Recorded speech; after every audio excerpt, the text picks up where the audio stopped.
Alright, at napakabilis tapos agad. So, ayan. Konti na lang yung mga patches. So, ayan yung lalagyan na ng rep. Tapos ito, original na walis tambo. 1977 pa yan. Kaya ganyan ang itsura. Siyempre, lalagyan ng plywood yan dyan at kung ano-ano pang mga decor na ilaw dyan. Hindi ko alam. Lalagyan niya ng Christmas light siguro. Para laging Christmas.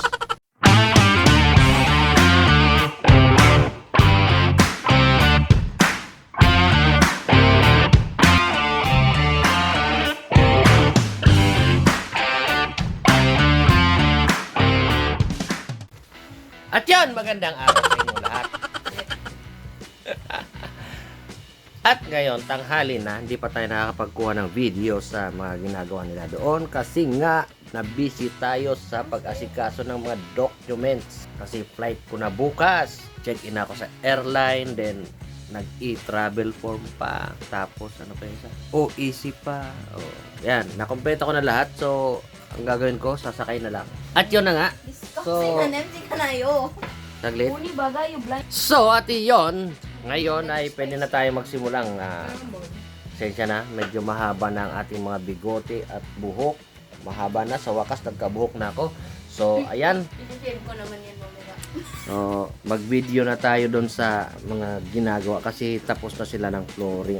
Kino-continue pala nila yung flooring tapos papakita ko sa inyo yung nagawang patungan ng refrigerator at madilim at washing machine. Okay guys, samahan nyo ako. Huwag kayong bibitaw kasi wala lang. Tingnan natin. At yun, patapos na. Ayan. Ayun. Ano daw yun? Ano si... Nakabakal kang ano? Ayo. Okay, so ayan, magsisimento sila. Ito, tapos na yung simento. At doon tayo sa kabilang dako.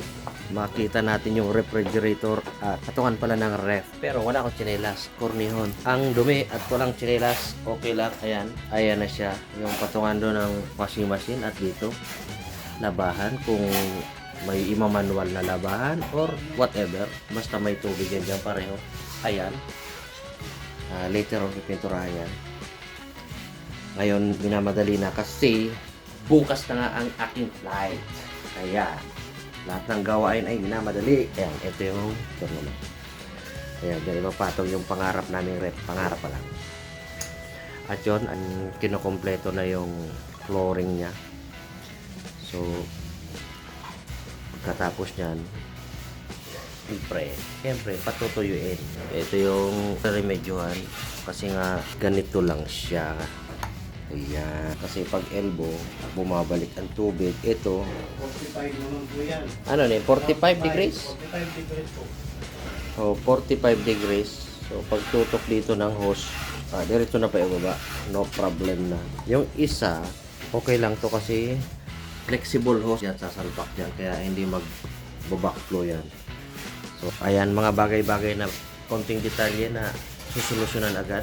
So, hintay-hintay lang kayo, malapit na matapos. Malamang si Mrs. na ang mag-video rito ng pag tapos na. At magluluto na siya rito. Alright, at napakabilis, tapos agad. So, ayan. Konti na lang, mga patches lang. Kaya ganyan yan kasi later on ita-tiles pa yan, so kaya hindi na pinasulit na masyado kasi ita-tiles pa yan later. So later na yun. Sa ngayon, at least basta mapantay lang, mapantay lang muna, then tapos na yan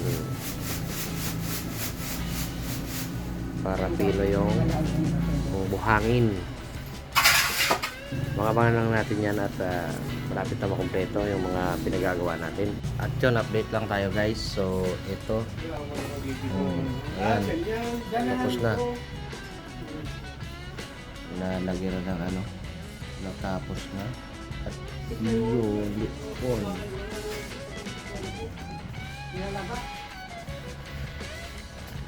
Sinisemento na yung dito sa drainage. So, nilitan yung ng manhole para madaling buhatin. Sobrang bigat, ang hirap niyan. Kanin. Kailangan ko kumain ng kanin. At ang ulam ay napakasarap na bulinaw. Yan ang ulam. Bulinaw. Ito yun lang to. Ito na nga, update tayo guys. At dito, may natira pang buhangin. Yun yung gagamitin sa pagplastering sa likod. At ito, yung so, sinimentohan lang yan. Hindi pa yung tapos. Finish yan bukas. Tapos ayusin to mga to.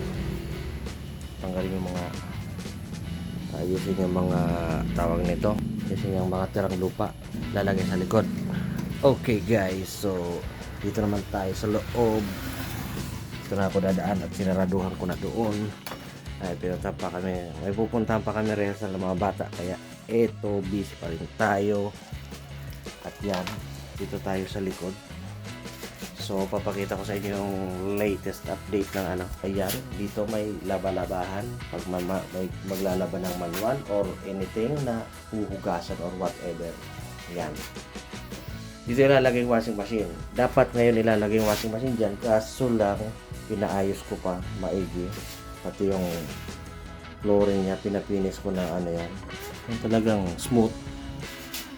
So, ayan yung lalagyan na ng ref. Tapos ito, original na walis tambo. 1977 pa yan. Kaya ganyan ang itsura. Yan ilalagay yung ref. Hindi ko pa pinalagay ang ref dyan kasi nga pinapinis, smooth finish yung flooring niya. And then, bukas, pwede nang ilagay. Pagka hindi na, yan, matigas na rin siya. Kaya lang, bukas na lang. Tapos ito, yung lababo. Okay na din siya. Yan ang lababo. Yan ang